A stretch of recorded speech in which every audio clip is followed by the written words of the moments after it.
Oh, that's easy.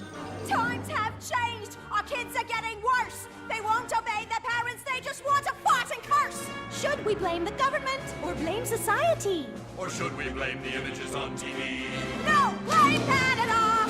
Blame Canada. With all their beady little eyes and flapping heads of full of lies. Blame Canada.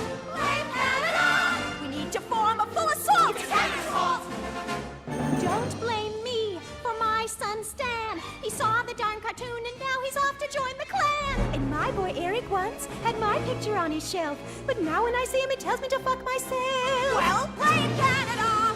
Blame Canada. It seems that everything's gone wrong since Canada came along. Blame Canada. Blame Canada. They're not even a real country anyway.